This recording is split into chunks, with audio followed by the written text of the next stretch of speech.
Okay, we'll do this one rather quickly. So should we start with teaching? It's definitely hands-on. I like that he checks, so he walks around the classroom to check for understanding work frequently.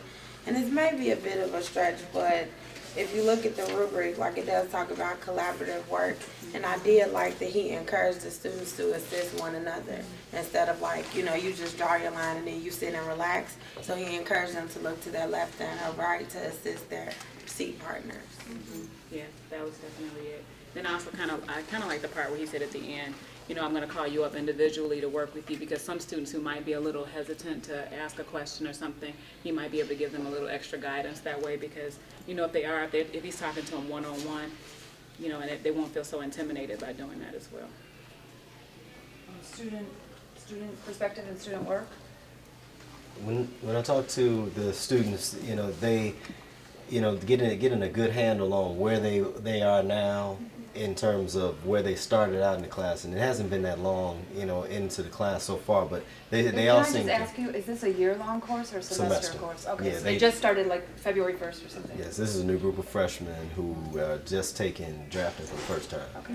So they, you know, seeing that the measurement, you know, I mean, I personally know the regiment of, you know, getting that measurement instilled in them, you know, is something that he's going through right now. And I can clearly see that he knows that some students are ahead, and some students being aware of that also, that, you know, they have to kind of, they're trying to, some that are moving a little bit faster.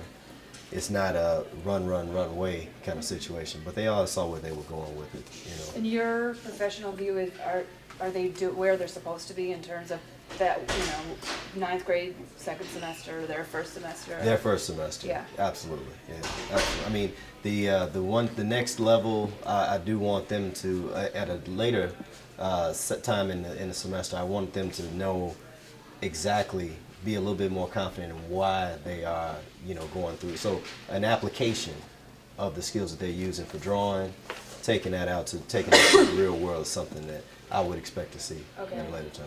So there were no real world applications per se today. You're just seeing a skill building. They're practicing the skill building techniques, Okay. you know, and where I want to see it go to is that they can clearly, you know, apply that to a real world application. Janelle, anything to add? Yeah, I had two girls, and both one was majoring in architecture and one wasn't. The one who wasn't had the traditional sort of, I have to do it because of homework, because of this is how you get your grade.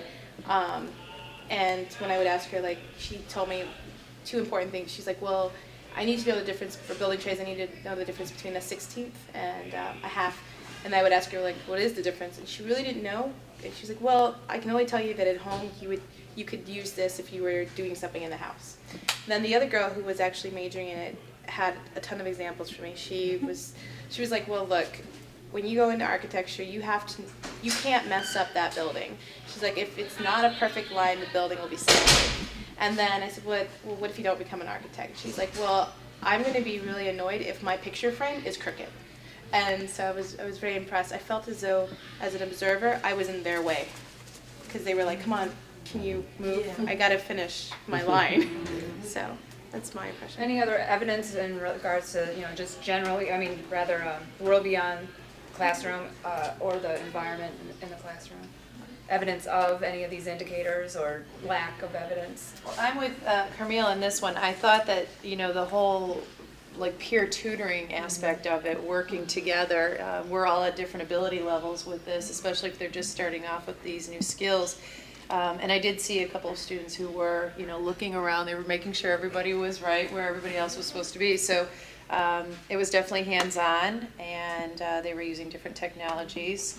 The teacher was good at not only giving clear instructions, I felt, including, you know, what are the things I'm looking for, the A, the C, the L, but also demonstrating it on the whiteboard for them as they went along, and then the one-on-one individual conversations. It was good, and there was student work around the classroom.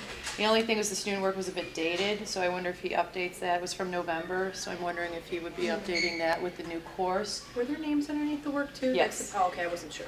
Yeah, but they're great examples of what the students will be working toward, so I thought it was all good. Exemplars. Any other either evidence and or wonderings about the class. I'd like to see more text and vocabulary in the classroom.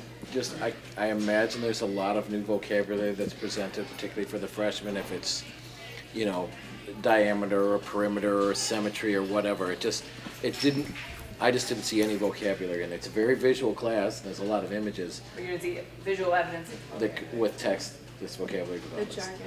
Yeah.